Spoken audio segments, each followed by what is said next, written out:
Ken, let me ask a very basic question for me, because as the newspaper and publicity speak of the shop, the Brattle Book Shop, they say it's one, if not the oldest, antiquarian bookshops in the Boston area and probably in the nation. But tell me, what does that word really mean to say antiquarian? Well, antiquarian, it simply means we sell old books. It's a long word for it, but right. It means we sell old books. The history of the store goes back to the 1820s, but for all practical purposes, in 1949, it was going out of business. My parents were getting married. My mother had $500. With that, they bought half interest in the store. And my father built the business through his great love of books, his knowledge, his hard work. He was a bit of a character and a showman, too. And we've always been in Boston. The store started, there was a little tiny side street in what was Scully Square called Brattle Street. I mean, people think of Harvard Square. Yeah, but there was a little side street in Scully Square. Make it more confusing. The street doesn't even exist anymore. It's where City Hall Plaza in Boston is now. And my father built the store, but we've had 7 different locations over the years, mainly because of the urban renewal. There was a fire. And my father actually, like I said, he was a bit of a showman. Every time he'd move the store, he'd run sales, half price, $1.50 quarter dime. Move the inventory. Move the inventory. But the last day of the sale, everything that was left was free. And he'd literally have hundreds of people line up with bags, packs, satchels, whatever, ring a big bell, people go charging in, grab whatever they could grab. 5 minutes later, they'd leave, the next group would come in. He gave away over 250,000 books that way. And the last time he did that was in 1969. We were on the end of Washington Street near City Hall, and we were moving to West Street, which is where we've been now. So the history does go back to the 1820s. In my family, it goes to the late 40s, and it's a wonderful thing, and we have a lot of fun with it. Sure. You know, when you say people would come in with their paper bags and so forth and sweep up some books, is there any way to know that books might somehow come back to the shop by some circuitous route? Well, actually, that, of course, the longer you do it, the more often that happens. And we have a way of pricing our books. You know, I can tell, yeah, because not only do you have to do that for the immediate, so that when someone has a book in the store, you know that it's your price, but there are many times as time goes on that people come back. Sure. But, you know, we've even had more interesting stories. We had one man who lent a book. He was just in the other day, a good friend of ours, came down with this book. He had a big smile on his face. He goes, I lent this book to someone 25 years ago, and he never returned it. And then he came up in the shop, in our shop, and he says, and I finally got it back. Oh, wow. But he had to buy it. Well, actually, I gave it to him. He was a good customer. He bought a lot of books. I said, oh, just take it. Right. Yeah, but there have been cases where people have had to buy it back, too. You probably find that you have so many people coming in, I don't say every day, but sort of so frequently, but would you say that the majority of people who come to your shop are people who know the shop for what it is? And I mean, there are a few first-time people, I guess, but a lot of return people coming. Oh, we get both. Yeah, there's a tremendous, anytime you have a store that's been around for this long, there's regulars. Also, there's a tendency with a used and rare bookshop, you don't have to be plunk on Washington Street across from Filene's. You can be around the corner, because people who are interested in used books and so on will generally, as long as you're somewhat convenient, find their way to you. Although there are people who walk by and, you know, they've never seen it before, and that's one of the reasons I talk and go out and keep the store. But we get people who come in every day, every week or so, every time they're in Boston, or when they come in once and they learn where we are, then we communicate through the phone, through email, through faxes, all over the world. And, you know, when you were saying people come in regularly, we literally, there are some customers that are compulsive. They're good friends, but they're compulsive. They come in every single day. Just to see if there's something new here? Well, no, what they're actually afraid that something new will come in that day, will put on that they want, we'll put it on the shelf, and if they don't come in, someone else will grab it that day, and they'll miss it. They can't miss it. Yeah, so there is always that. But there's a lot of times we know that a certain person is either looking for a particular book or looking for a particular subject or area of books. So when something comes in, we'll get on the phone. And it's amazing. Collectors have this sense. It's almost like I wouldn't have to tell them. The books would come in, and all of a sudden they're there. They know it's there. An interesting story about that. A number of years ago, we bought a collection of 2,000 books on parapsychology. And, you know, there was the middle of the winter. I got the books in, put them in my basement, didn't tell anybody about it the next day, I got a call from London. I got a call from New York. I got a call from, and I'm saying, these are parapsychology, the vibration. Well, what it actually turned out was that I had outbid a couple of other dealers. So people knew that they had been sold. They told their customers, said, look, where get their in books touch. had gone. Yeah, so it wasn't quite the parapsychology. But that happens a lot, word of mouth. And so it's a lot of times it is the people, the characters, the fun, not knowing, and so on. You just reminded me a couple of things you were saying, and this is a real story that's personal to me, and it just reflected the fact that years ago, my son, who's now 33, but when he was in high school, so this is going back maybe 17 years, he had taken 3 years of Latin, and he was taking Latin his senior year in high school, but no one else was taking it with him, so he was the one student in the Latin class. So we had a Latin teacher at the local high school who had been teaching Latin for years and years and years. And he said, what can I do for this boy? Nothing in his... So he said, well, I'll tell him to do such and such and such and such, but he'll have to go and try to find the book I'm looking for. Well, of course, it wasn't in the local library. It wasn't anywhere else. And so I remember trekking in one noontime into your shop and saying, I need this translation of Cicero. And sure enough, it was there. Well, is that the kind of thing that you see? Oh, that happens, well, I took 5 years of Latin in it, so we tended to know about books in Latin in any case. But yeah, that very definitely is.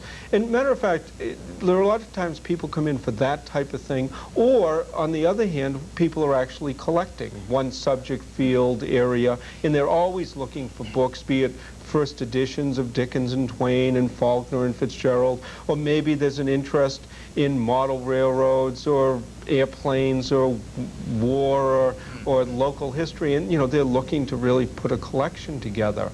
And one of the fun parts about that is the search, the hunt, the finding. Matter of fact, that sometimes is a lot more fun than getting it. I know people who have been looking for books for years, and they finally find it.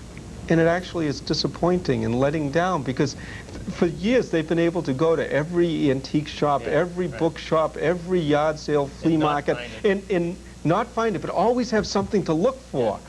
But then they find it. The hunt's over. The hunt's over, and then they have to find something else to look for. But so you have the people who are looking for books because they're very much collectors, and they're looking for very particular, unusual or certain editions, or the person like your son, they need a book, they have to use it, it's not available regularly. Not the libraries, anyplace else. And another story that was great with that, we one time, a very good customer of ours, we had just gotten in a whole run of Saturday Evening Posts, and one of the posts had a cover on it that was Ted Williams in the Locker Room, done by Norman Rockwell, and Jackie Jensen and a few other the old Red Sox. And my assistant said, gee, someone's going to want this. But an hour later, this man comes in, good customer of ours, he says, look, I'm looking for a particular Saturday Evening Post. I've ridden the Rockwell Museum, I've tried everything, I've been looking for it for years. He started to mention it. I reach under the desk. I pull out. I go, "Oh, this one." It was almost like we had it ready. But on the other side of this, with the customers looking, the most interesting part about the business for me is the same thing, because we buy most of our books by going out to houses, to estates. So it's almost for me like being Jim Hawkins on Treasure Island every day, never knowing who you're going to meet, what you're going to uncover. Going out to all these wonderful houses, estates, you know, anywhere from these big mansions in Newport and the North Shore to sometimes little tiny shacks that are just packed and crammed full of the greatest things. And so for me, that's the most interesting. And of course, that's what really drives the business, because you can't sell it if you don't have it. Right, right, right. So you're spending, what, half of your time I would say, out looking? Well, I work long days. I right. get to work at 6 o'clock Right. in the morning. I work 5 days, sometimes 6 days a week. When I lecture at libraries, sometimes into the evening. But I would say a third to a half of my time. I go to sometimes, some days 2 and 3 estates a day. Of course, if they're very large estates with thousands of books, and sometimes it might be one. But that's what we're doing, and it's a very rare day when we're not at least going out to someone somewhere. Mostly Boston, New England, but sometimes out all over the country, depending on who has what.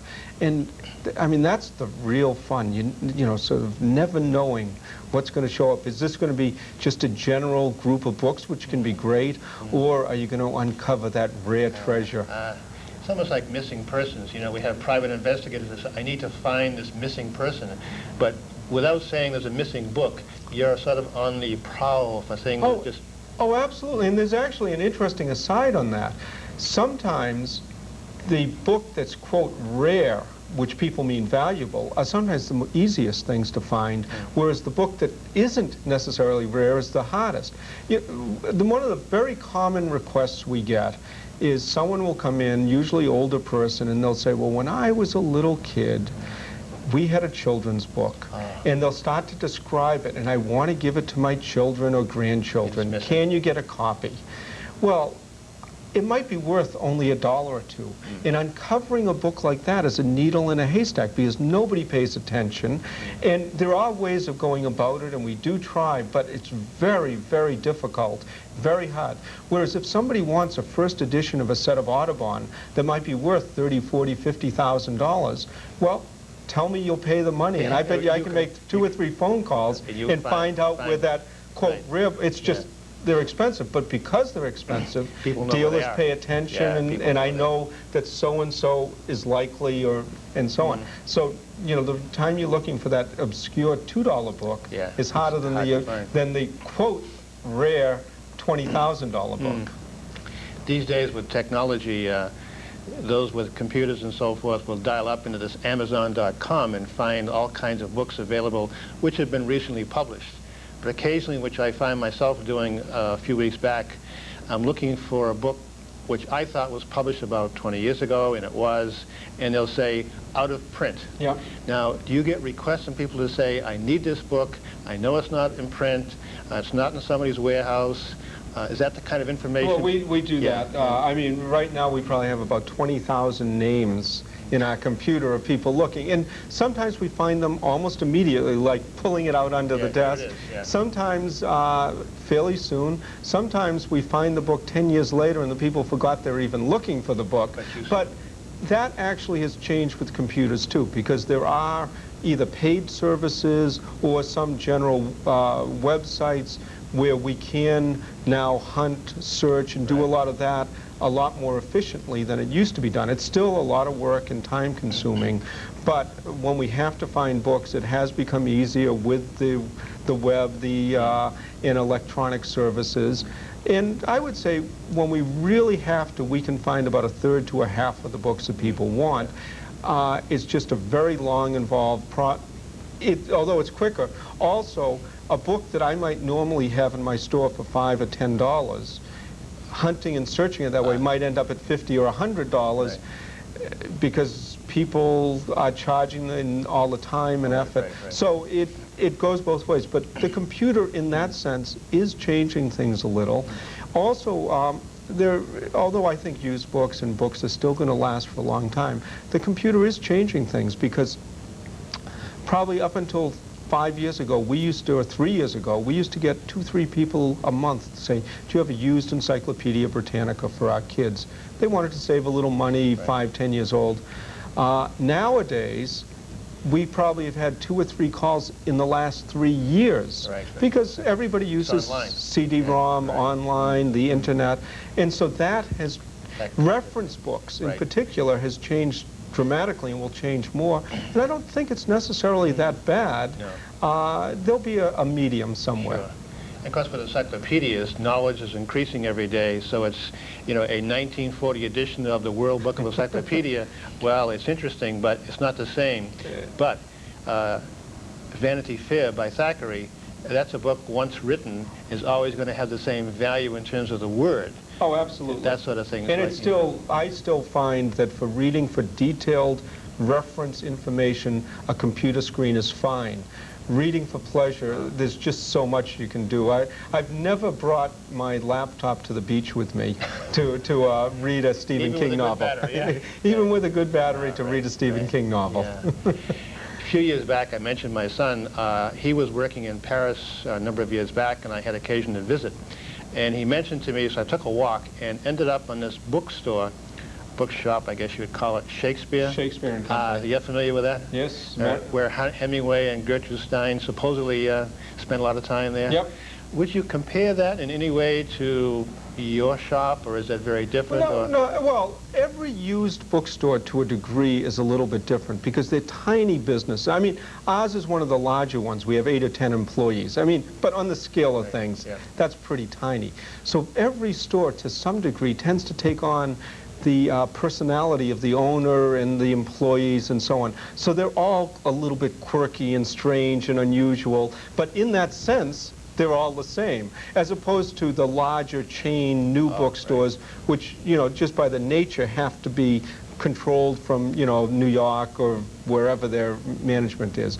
But actually, the man who runs that is from Whitman, Massachusetts now. He took over from the original owner years ago, and he was a good friend of my father. We knew him. Matter of fact, he was a character. He had all sorts of people coming in, and someone would walk in the door and he'd say, "Look, I'm leaving. You take care of the store now." I mean, you'd walk in and a customer, and or you'd have people coming and staying over. But in the sense, though, it's a place where people could come in, look through piles and heaps and mounds of books, and never knowing exactly what's going to be there from one day to the next, with some great things. So yes, in that sense, it's very similar. Yes. Interesting. Famous people, I'm sure. I've read other material and so forth where, ex-mayor Kevin White and so forth drop in. And do you find a lot of these, what we would call significant people in the Boston area dropping in kind of quietly, or? Oh, some, of course. I mean, in fact, I was just on the phone yesterday with Kevin White. He was looking for some books that we got from him. Well, he used to come in well before he was mayor, too. Then his mother came in and... An inveterate book lover. Oh, tremendous reader. But just today, a federal judge, Mark Wolf, was in, who's a good friend and customer of ours. Right now, he's the one doing all those mafia trials. He's a tremendous reader, great person.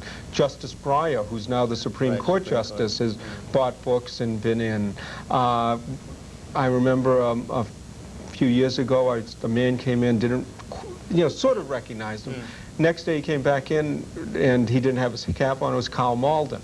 And we got to talking with him, and he said how he used to remember when he was doing Streetcar Named Desire with Marlon Brando back in the 50s. He used to love coming into the store because a lot of these actors and actresses, especially who do plays in Boston, they work at night. They have all day. They don't, so a lot of them on occasion will come into a bookstore, and browse and hang around and so on. So yes, you get that, and you get some of the politicians, and so yes, we do get our share of people. Martin Scorsese calls up every once in a while to get books. Sometimes I think when he's thinking of movie projects and so on. We actually just rented a whole group of books to Steven Spielberg when they were filming in Newport for the John Quincy Adams movie. And so you never know who's going to call, what's going to come in, and of course, there's some of the memorable ones, but then you get some people who wouldn't be known, but they're characters too. I mean, just some of our regulars. Right. Known to you, anyway. Exactly. Right. I would think it would be beneficial, say in a high school or some kind of middle school, where teachers would have call it a field trip, bring a class in or bring some children in to see more about, a bookshop like yourself, where books that wouldn't be available in a public library or in a school library. And do you find that thing happening? Occasionally, not too. I mean, schools have limited budgets to haul a group of kids out. Yeah. But we do every once in a while get people in groups and kids coming in like that. Tourist groups. Now, what actually happens more often is some of the colleges, they have, a few of them have history teachers in orientation, and they show them around Boston, or they have scavenger hunts around Boston. We tend to be on that. So that's more on the college as opposed to the younger level, although we get a lot of young kids in, and we try to encourage them reading, and we have a lot of kids' books and so on. Sure. But that's, I mean, the head librarian at Harvard, the rare book librarian, first came into my father's store when he was 15 years old collecting Sherlock Holmes. And the man who's our lawyer now came in when he was 9 collecting books about railroads. So a lot of young people, and they still read. There's still a big interest. Sure. What would you say, on a guess, would be the oldest book that might be in your shop today?